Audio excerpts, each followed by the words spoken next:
Now, if you haven't heard about Anchor, it's the easiest way to make a podcast. So let me explain. First off, it's free. I'm not joking, you guys. The Anchor app, it is free to use. Second, there's creation tools that allows you to record and edit your podcast right from your phone or computer. Now that's awesome, isn't it? Third, Anchor will distribute your podcast for you so it can be heard everywhere, you guys, on Spotify, Google Podcasts, Apple Podcasts, and so many more platforms. Fourth, you can make money from your podcast with no minimum listenership. Now, is that awesome, you guys, or what? That's just terrific. And finally, it's everything you need to make a podcast in one place. So I have another podcast with Anchor, and I'm just loving Anchor so much. I love it. It's so very easy to use, guys. So why don't you download the free Anchor app today or go to anchor.fm to get started.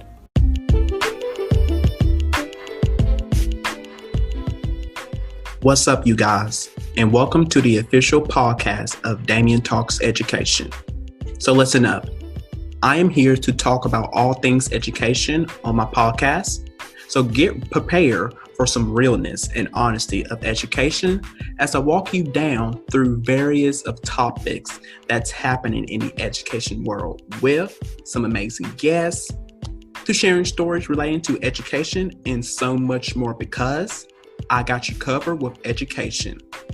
So join me on this journey of education with me.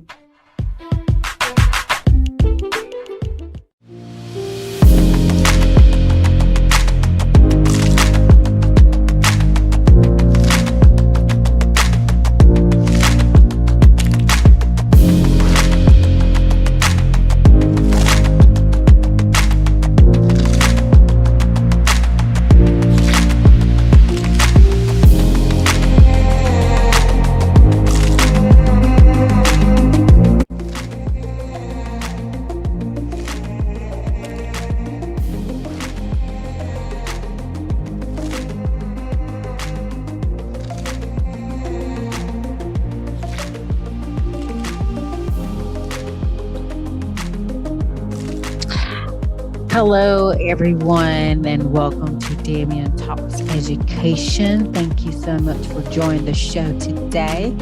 Of course, I'm your guest host, Frett here, and of course, I'd like to thank my good old friend Damian Anderson for letting me for guest hosting his show today while he is away. So, we have topics for today. We have Teachers in College episode, tips and advice for teachers in college. Yes.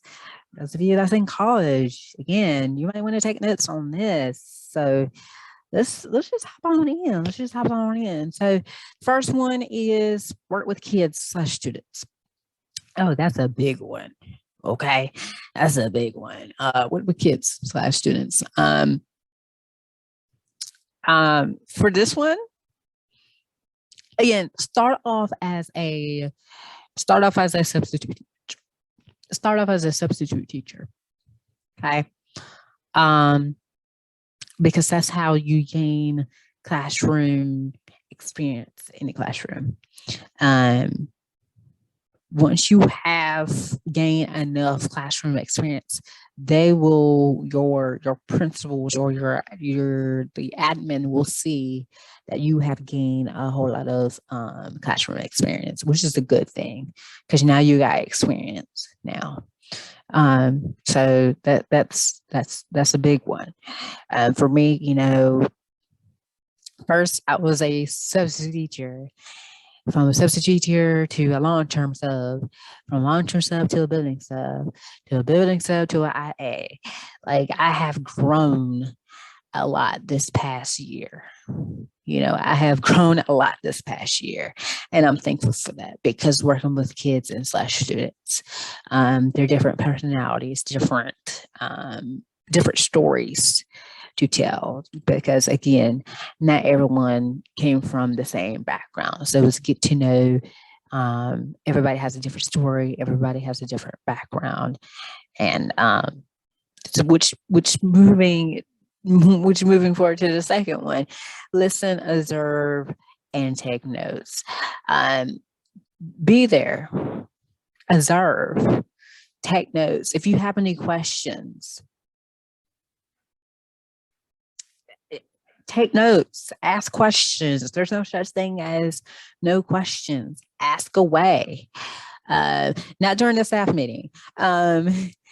Ask away, because you are new. You are new being a teacher. So ask away. Don't fret about it. Just ask away, right? Observe. Listen in on, like, during the staff meetings, listen in.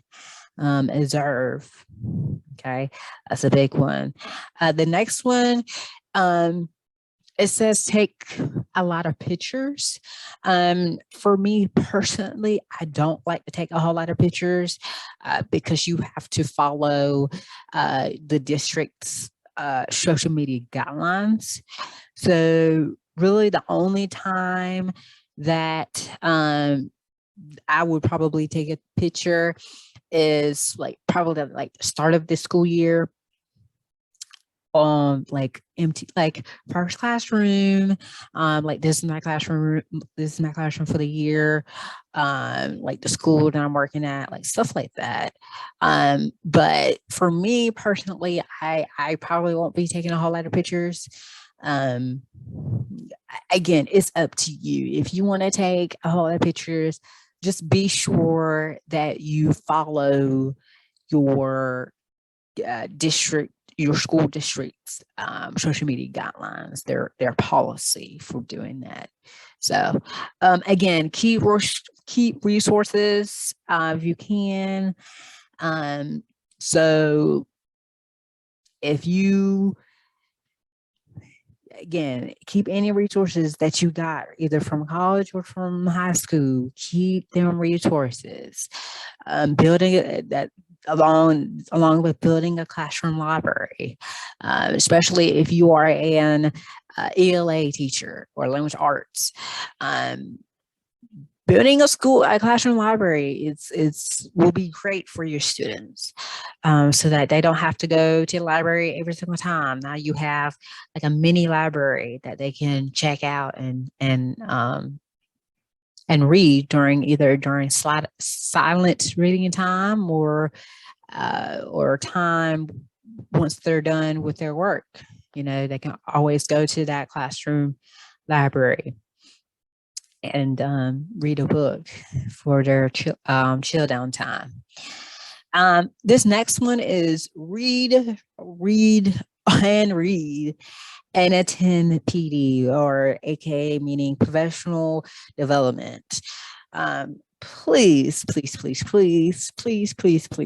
attend professional development. Let me tell you, your professional development is your best friend. Okay. If you are struggling with classroom management, or if you are struggling with any type of areas, or if you are,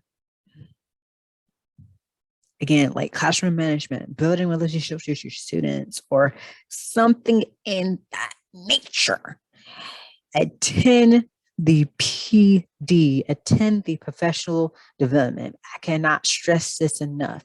If you do not attend to those developments, you will not grow as a person. You will not grow. You will not grow as a person. Okay. Attend to those meetings. Attend to those PD. Okay, which falls right next to the last one. Hello. Be open to change. Okay, 1 year you could be teaching social studies, and then the next year you could be teaching science. Just be ready for that. Or 1 year you be teaching 6th grade, then next year you're teaching 7th grade. So just be ready for change.